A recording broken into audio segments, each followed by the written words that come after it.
माँ होके तब देखना बहुत मुश्किल होता है और बहुत दुख भी होता है कि बहुत कुछ ऐसी ऐसी चीज़ें मुझे सुनने को मिलती है, लेकिन मैं कुछ कह नहीं पाती। और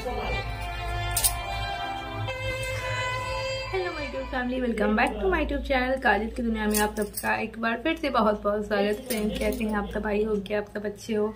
तो देवर बने हस्बैंड आप लोगों ने थंबनेल देखा ही होगा।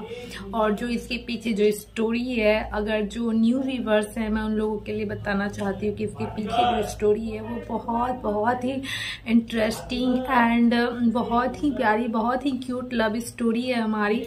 और अरेंज मैरिज होते हुए भी हमारी एक कह सकते हैं कि लव मैरिज टाइप की क्यूट स्टोरी, बहुत ही फनी, इंटरेस्टिंग, लविंग और बहुत ही प्यारी सी स्टोरी है। तो जिन लोगों ने नहीं देखा है तो मैंने पार्ट 1 से आप लोगों के साथ अपनी रियल स्टोरी, देवर बने हस्बैंड जो इतना बड़ा टैग लगा है वो इसके पीछे क्या स्टोरी है, तो मैंने सारी चीज़ें आप लोगों के साथ शेयर की है, जो आपको एकदम आप जब देखना स्टार्ट करोगी तो आपको एकदम फिल्मों से भरा एक ट्विस्ट पे ट्विस्ट देखने को मिलेगा। कुछ ऐसी है मेरी लाइफ की स्टोरी, तो प्लीज़ आप लोग जरूर देखिए। पार्ट 1 से मैंने आप लोगों के साथ रियल स्टोरी शेयर की है और पार्ट 1 से लेके मैंने पार्ट 31 तक आप लोगों के साथ अपनी जर्नी शेयर की है, जो जिसमें बहुत सारे आपको मेरे इमोशनल पार्ट भी देखने को मिलेंगे, जो कह सकते हैं कि जब आप देखेंगे तो आपको लगेगा कि कोई फिल्म चल रही है। बट अफसोस अफसोस अफसोस, जी हाँ, अफसोस की ये मेरे लिए रियल जर्नी है, रियल लाइफ भी जो मेरे साथ जैसी बीती है। तो मैंने वो सारी चीज़ें आप लोगों के साथ शेयर किया है और जो आप लोगों को देखने में बहुत ही अच्छा लगेगा, बहुत ही इंटरेस्टिंग लगेगा और बहुत ही इंजॉय करेंगे आप। तो प्लीज़ मेरे नए व्यूवर्स से मेरा रिक्वेस्ट है कि प्लीज़ आप लोग एक बार जरूर देखिए मेरे पार्ट 1, पार्ट 2, पार्ट 3 पार्ट को, तो आपको बहुत ज़्यादा अच्छा लगेगा। तो चलिए फ्रेंड्स, जैसा कि आप लोगों को बहुत सारी ऐसी मैंने चीज़ें शेयर की है जिससे कि आप लोगों को पता लग रही होगी कि मेरे लाइफ में क्या कुछ नहीं हुआ और बहुत कुछ मैंने इन 2 सालों में कह सकते हैं कि मैंने देखा है, सहा है, झेला है, जो मुझे भी कभी कभी बिलीव नहीं होता है कि इतना बुरा मेरे साथ कैसे हो गया। और बहुत अफसोस होता है कि मेरे ही साथ इतना बुरा क्यों हुआ, क्योंकि इससे पहले मैंने कह सकते हैं कि जो एक के बाद एक मुसीबतें मेरे ऊपर आई है और मैं उन दिनों को याद करती हूँ तो बहुत दुख होता है और मैं बिल्कुल भी याद नहीं करना चाहती, बट मुझे कुछ करना था। इस वजह से मैंने ये रास्ता चुना और मैं बिल्कुल भी उन दिनों को याद नहीं करना चाहती, लेकिन मुझे बुरा तब लगता है जब, क्योंकि मेरे ऊपर जो मुसीबत आई सो आई, लेकिन मेरी मुसीबत मेरे बच्चे पर भी आ गई, तो मुझे बहुत बहुत दुख और बहुत बुरा फील होता है। और मैं मतलब कह नहीं सकती, कहते हैं ना कि एक माँ तो सब कुछ सह लेती है, सब कुछ झेल लेती है, बट अपने बच्चे पे मुसीबत नहीं सह सकती। तो कुछ वैसे ही हालत मेरी है कि जब मैं अपने बच्चे को देखती हूँ तो मुझे बहुत बुरा लगता है कि मैं माँ हो के भी मैं कुछ कर नहीं पाई और मैं बहुत सहती रही। जो भी है आप लोगों को पता ही है कि जो भी मेरे साथ अच्छा बुरा जो भी हुआ हो, तो जो मैंने सहा, लेकिन मुझे अफसोस इस बात का है कि उसका असर मेरे बच्चे पर भी पड़ा और मेरा बच्चा,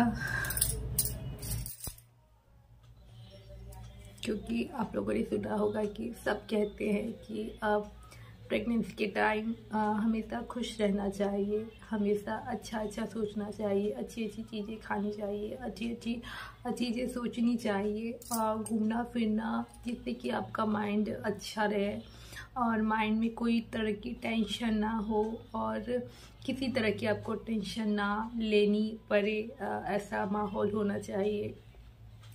बट मेरे साथ जो चीज़ें हुई वो सारी चीज़ें मैंने आप लोगों के साथ शेयर की है कि इतना बड़ा हादसा हो गया और फिर उसके बाद एक के बाद एक परेशानी आती रही, जिससे कि मैं अपने बच्चे को इस बुरे असर से बचा नहीं पाई। और जब उसे देखती हूँ और जब उसमें मुझे कुछ कमी नज़र आती है तो मुझे ऐसा लगता है कि मैं ही जिम्मेदार हूँ अपने बच्चे की इस हालत की, क्योंकि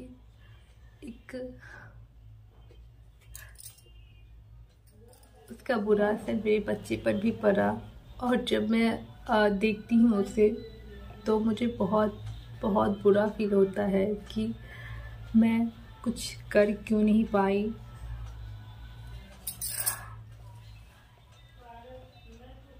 क्योंकि अब समझ में आ रहा है कि ऐसा क्यों कहते हैं कि जब आप प्रेग्नेंट हो, ऐसी हालत में हो, तो आप हमेशा खुश रहे, किसी प्रकार की टेंशन ना हो, सारे बच्चे पे असर पड़ती है। पहले तो लगता था कि सिर्फ ये सब कहने की बातें हैं, ऐसा कुछ नहीं होता है, बट अब फील हो रहा है कि हाँ, इन सब बातों का क्या मतलब है और क्या अर्थ है। कभी कभी होता है ना कि कुछ चीज़ें हमें जब तक हम उससे अच्छे से एक्सपीरियंस ना कर ले अच्छे से समझ ना ले तो पता नहीं चल पाती है कि सच में इसकी भी कोई ये बातें इतनी भी इम्पोर्टेंट होती है क्या, और इसमें कितनी सच्चाई है।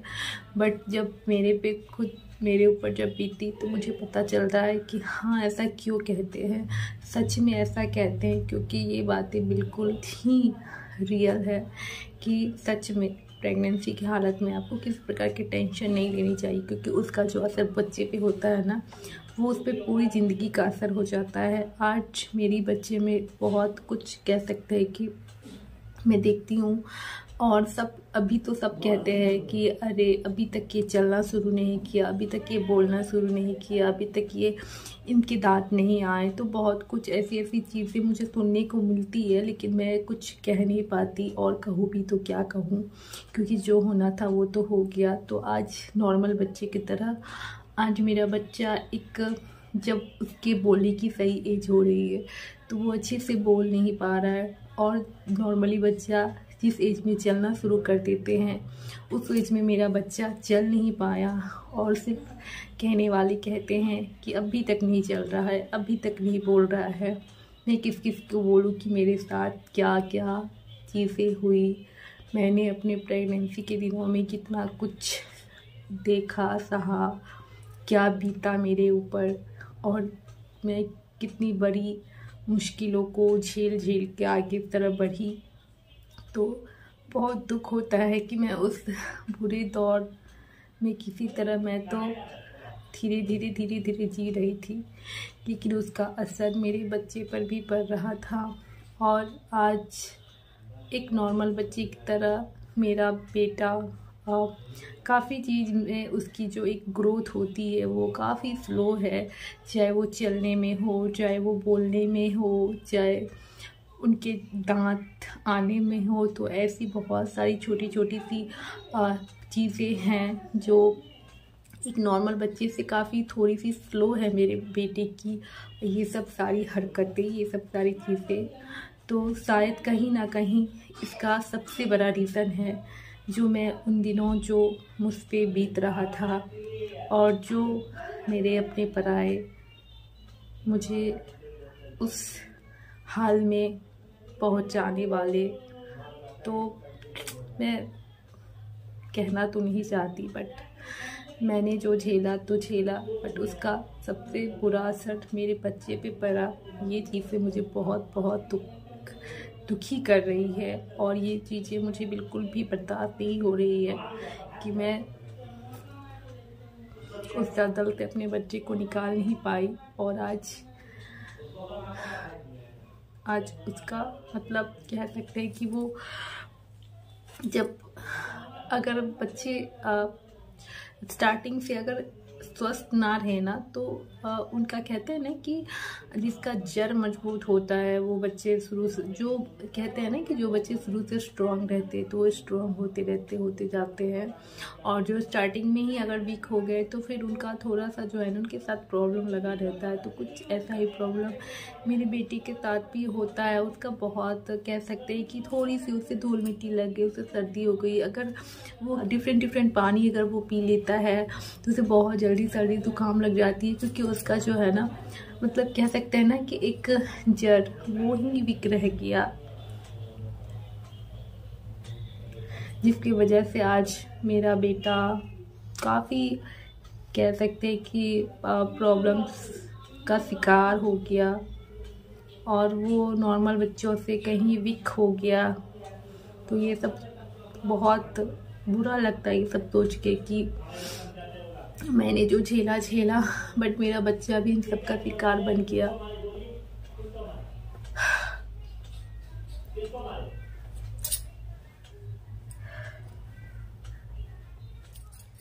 तो ये सब देख के सोच के एक माँ बहुत दुखी हो जाती है कभी कभी कि जो मैंने झेला वो फिर दोबारा कभी ना झेलना पड़े और मुझे कुछ भी करना पड़े, बट मैं अपने बच्चे को जो मैंने झेला वो कभी उसकी परछाई भी ना उस पर पड़े। तो मैं अपने बेटे को हर वो खुशी देना चाहती हूँ, अपने फैमिली को जो कभी कभी मैंने मिस कर दी, और जो मेरा बच्चा दूर दूर तक इन सब चीज़ों से दूर रहे। और वो मैं अपने बच्चे को इतनी खुशी देना चाहती हूँ, इतनी खुशी, इतना उसके लिए कुछ करना चाहती हूँ जो कि मैं पहले नहीं कर पाई। तो इन सब में प्लीज़ मुझे आप लोगों की हेल्प की ज़रूरत है। तो प्लीज़ मैं खुद को इतना स्ट्रॉन्ग बनाना चाहती हूँ जिससे कि आइंदा से मेरे ऊपर और ना ही मेरे बच्चे के ऊपर इस तरह की कोई चीज़ें हावी हो। तो प्लीज़ इसमें आप लोगों की मुझे हेल्प की बहुत ज़्यादा ज़रूरत है। तो प्लीज़ मेरी हेल्प कीजिए एंड प्लीज़ मेरे चैनल को सब्सक्राइब कीजिए एंड मुझे दिल से प्यार दीजिए। मैं बहुत आगे तक जाना चाहती हूँ, लेकिन आप लोगों के सपोर्ट के बिना मैं नहीं जा सकती। तो प्लीज़ मेरे बच्चे के लिए आप लोग मेरी हेल्प कीजिए और मुझे आगे तक पहुँचाइए आप लोग। तो प्लीज़ प्लीज़ प्लीज़ प्लीज़ जो भी व्यूवर्स हैं मेरे, वो सभी मेरे चैनल को सब्सक्राइब करें जो भी व्यू कर रहे हैं, और मुझे दिल से प्यार दीजिए। तो इस वीडियो में आगे मैं अभी कुछ कहना नहीं चाहती। मैं बहुत कभी कभी दुखी हो जाती हूँ अपने बच्चे को भी देख के कि मैं उसके लिए कुछ नहीं कर पाई। तो प्लीज़ इस स्ट्रगल भरी लाइफ को थोड़ी सी आप लोग आसान बनाने में मेरी हेल्प कीजिए। तो चलिए फ्रेंड्स, इस वीडियो को मैं इतना तक ही रखती हूँ और जल्द ही मिलती हूँ नेक्स्ट वीडियो में।